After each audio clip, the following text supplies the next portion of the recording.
Assalamualaikum warahmatullahi wabarakatuh. Perkenalkan, nama saya Yuanda Tashiatul Mumazah. Saya adalah salah satu relawan mengajar dari rumah tahap kedua yang diselenggarakan oleh Permadani Dikti Nasional dan Ditjen Dikti Kemendikbud. Saat ini saya berstatus sebagai mahasiswi Fakultas Tarbiyah, Program Studi Tadris IPS, Institut Agama Islam Negeri Kudus. Kegiatan mengajar dari rumah ini sangat didukung oleh Kemendikbud, karena kegiatan mengajar dari rumah ini merupakan salah satu tujuan dari Belajar Merdeka Kampus Merdeka. Selain itu, kegiatan ini juga mendapatkan respon yang sangat positif dari masyarakat, karena kegiatan relawan mengajar dari rumah ini sangat membantu bagi peserta didik dan juga orang tua peserta didik. Seperti yang kita ketahui saat ini, kita sedang berada dalam masa pandemi COVID-19, di mana pemerintah menganjurkan agar siswa tetap belajar di rumah.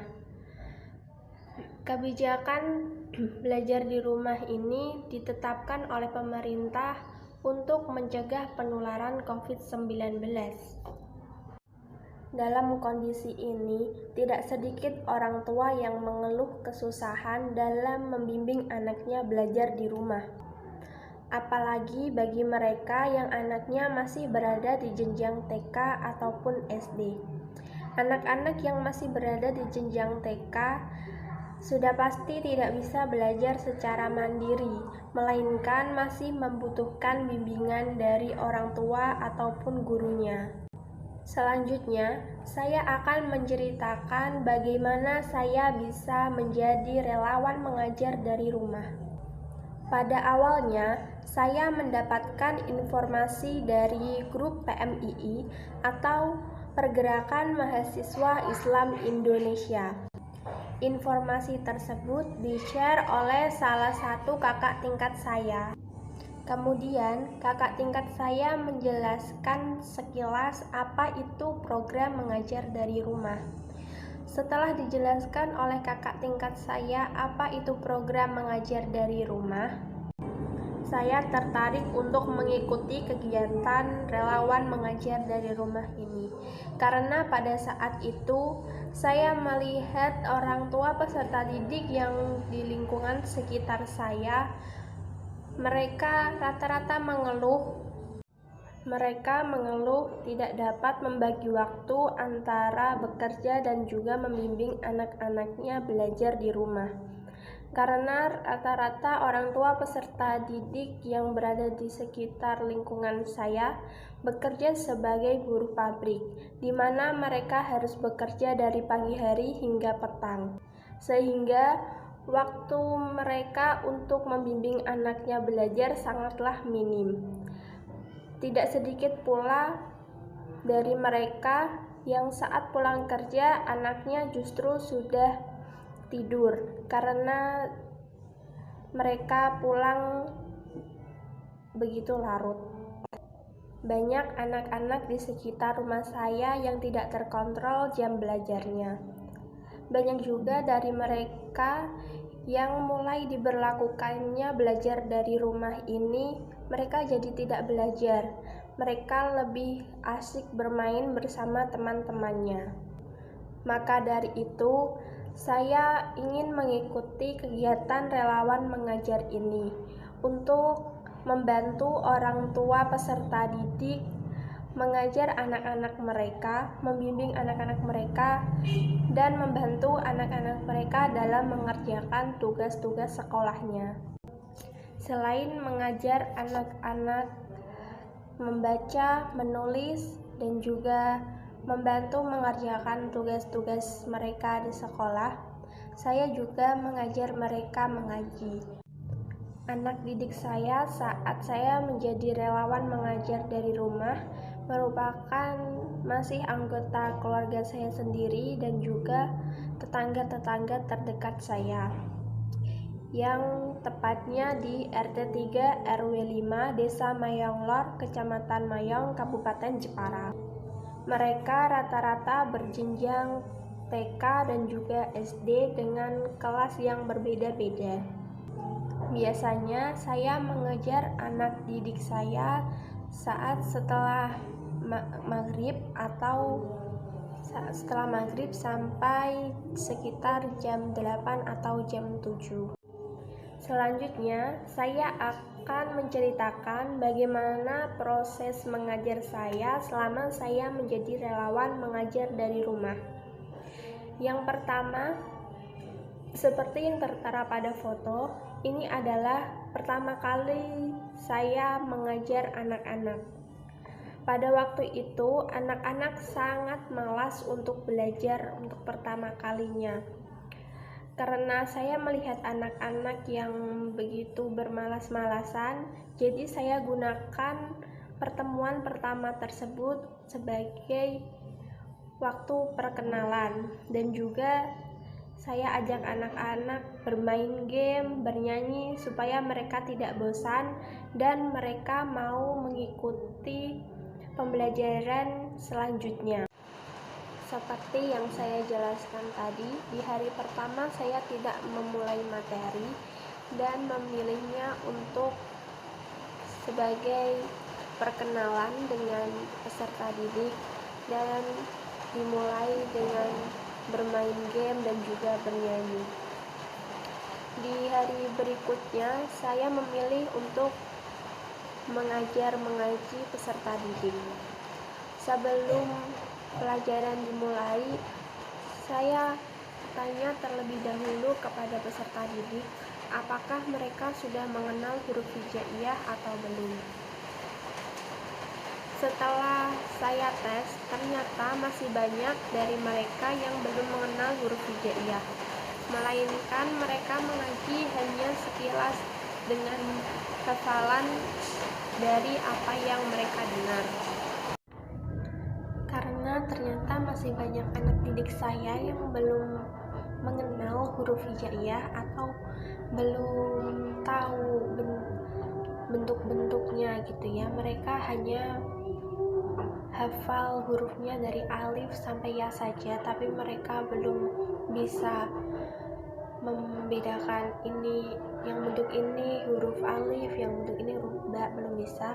Jadi saya menerangkannya secara pelan-pelan dan sesekali saya selingi dengan nyanyian alif ba ta ta supaya anak didik saya tidak bosan saat mendengarkan penjelasan dari saya. Kemudian di hari berikutnya saya menerangkan tentang macam-macam harokat seperti harokat fathah, kasroh, dhammah, fathatain, kasrohtain, dan bagaimana cara membacanya.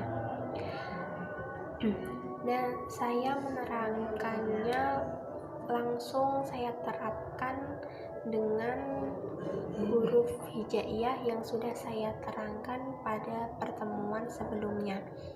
Seperti alif, jika dikasih harokat fathah akan dibaca a, ba, jika dikasih harokat kasroh dibaca bi, dan seterusnya.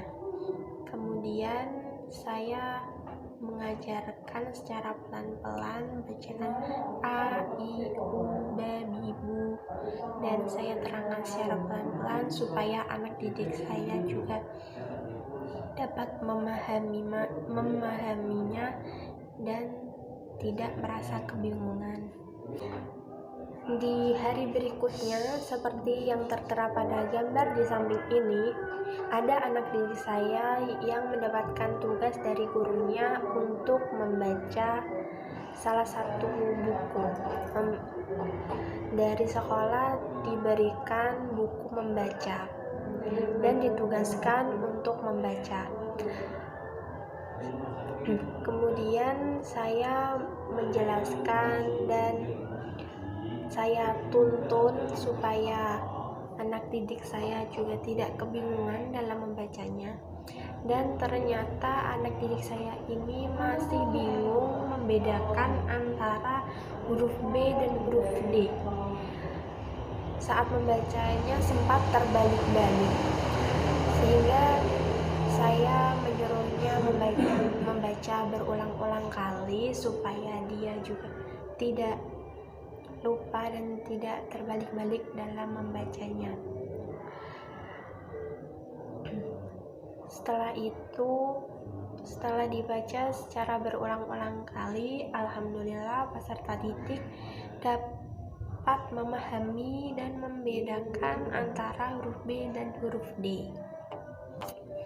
Kemudian di hari berikutnya, setelah peserta didik mendapatkan tugas untuk membaca, ada salah satu peserta didik yang mendapatkan tugas untuk menulis huruf-huruf abjad seperti A, B, C, dan D. Kemudian saya tuntun peserta didik untuk menulisnya. Saya contohkan terlebih dahulu dan saya berikan penjelasan bagaimana cara menulis huruf A, bagaimana cara menulis huruf B, dan bagaimana cara menulis huruf A kapital, A yang kecil, huruf B kapital, dan huruf B yang kecil.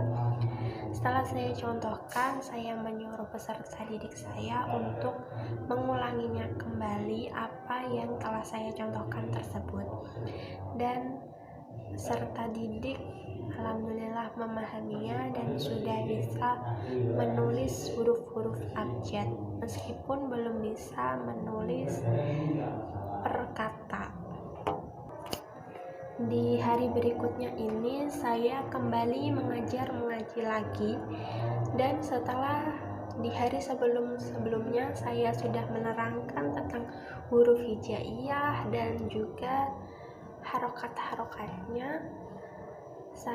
Pada hari ini saya memberikan tugas kepada anak didik saya untuk membaca per kata seperti AA, ABA, BA seperti itu. Dan peserta didik juga sudah mulai bisa membaca dan memahami penggabungan antara huruf hijaiyahnya dan harokatnya. Misal alif digabung fathah nanti bacanya apa, alif digabung fathah nanti bacanya apa.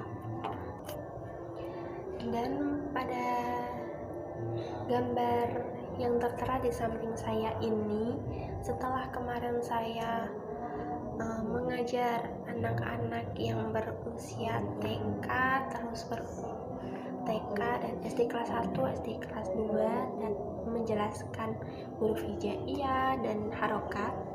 Pada gambar yang tertera di samping saya ini, peserta didik saya adalah dari siswa kelas 4, juga ada yang kelas 5 SD, dan saya menerangkan tentang tajwid, yaitu hukum nun sukun dan tanwin seperti idgham bila gunnah, idgham bi gunnah, dan lain sebagainya.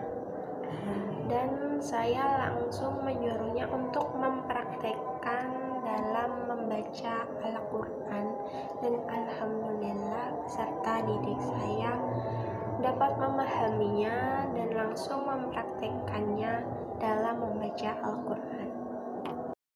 Nah teman-teman, itu tadi penjelasan singkat saya mengenai proses mengajar saya selama saya menjadi relawan mengajar dari rumah.